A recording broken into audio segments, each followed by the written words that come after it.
Sponsored by the Big 98, Nashville's #1 for new country and the home of the Bobby Bones Show. It's amazing to me. You guys have been married for 35 years, still married and getting along, and now making music together too. Still married and getting along.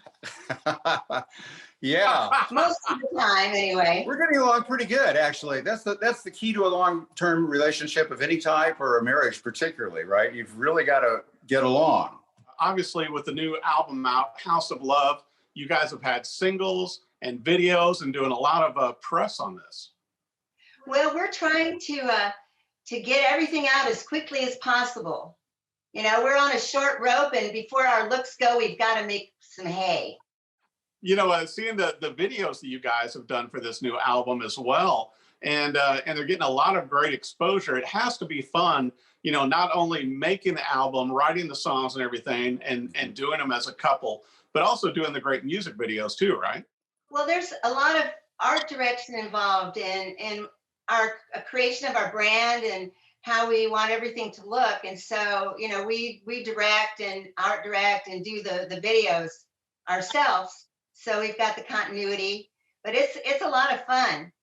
I do have an artsy background. I'm an artist now, but I also was a graphic artist and a makeup artist in Hollywood in the Tiger Beat era. So that was a lot of fun. Well, you know, I thought it was interesting too, Hemp, that you guys originally met at a Cars concert. You got to tell me how this happened. Well, Cars was one of the biggest bands of the world at the time. They were playing the sports arena in LA, and both of us had a little bit of a connection to the music industry at the time. And Denim was with Tiger Beat magazine, as she mentioned, and she was with a writer that was writing a story on the band. And so they had backstage passes. In fact, the writer just said, "Hey, I'm going to be doing a story on the Cars. Do you want to go with me?" So it was just one of those little things where she decided to go. And so she was backstage, and I was with a friend of mine, and I don't know how we got backstage. We just talked our way in, slipped in. Somehow we wound up back there. And because the Cars were so big at the time, there was lots of people backstage. They had catering, and everybody was partying, and it was an amazing time. And I looked around, and I saw Denim, and I have to say, it was lust at first sight.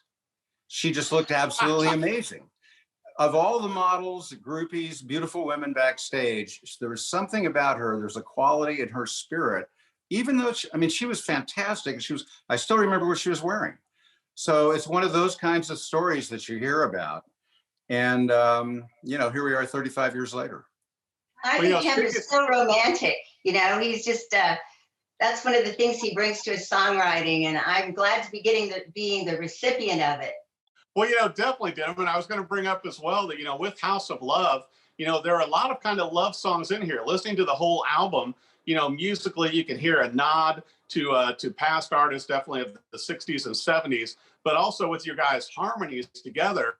It's kind of like there's a lot of love songs and a lot of, you know, feeling of intimacy throughout the album. Thank you.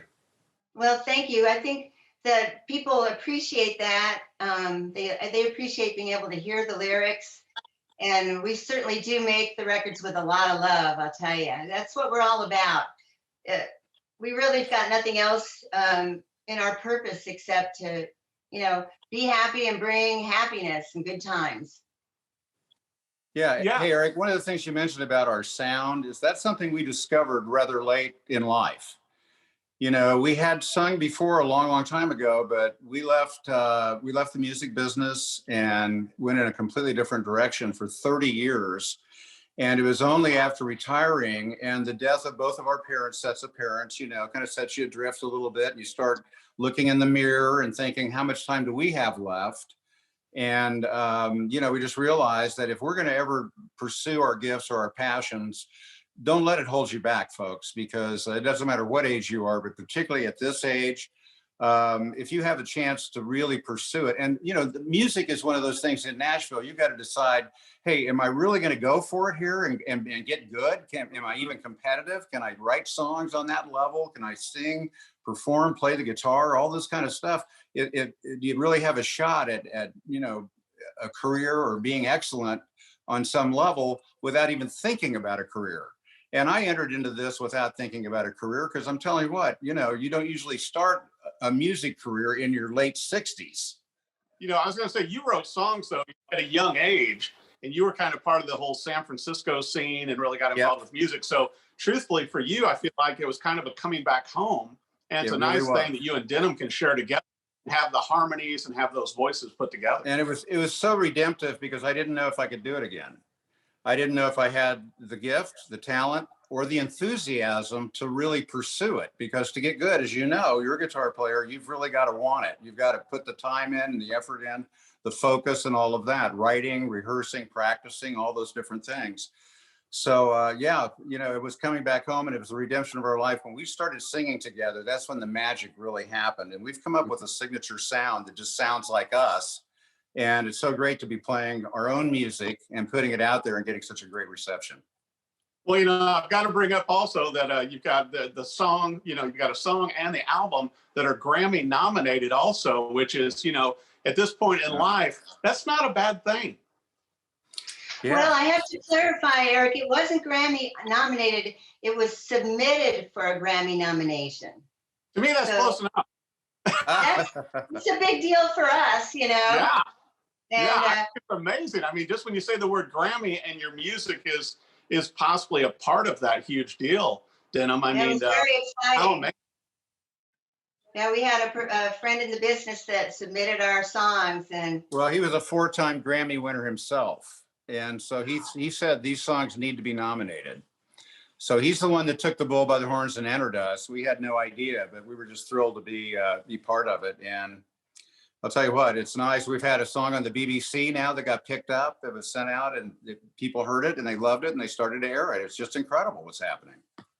Well, and I've got to ask you guys too. I know that you know, during this hard time, during the pandemic and everything else, you guys have tried to play some shows live, and obviously when you have, you sold them out. Are you both, you know, looking at getting back on tour and doing some more shows this year, particularly with the new album? we're definitely going to do some shows this year, and we should have a calendar coming out soon. And we're also going to be doing some corporate events, which we're very excited about doing. Yeah, so that's going to be super fun. Yeah, we just got contacted by a event planner who's been looking for us for corporate events and conventions. So that's really exciting. You know, you work so long to get to a certain point, and then things start to begin to happen.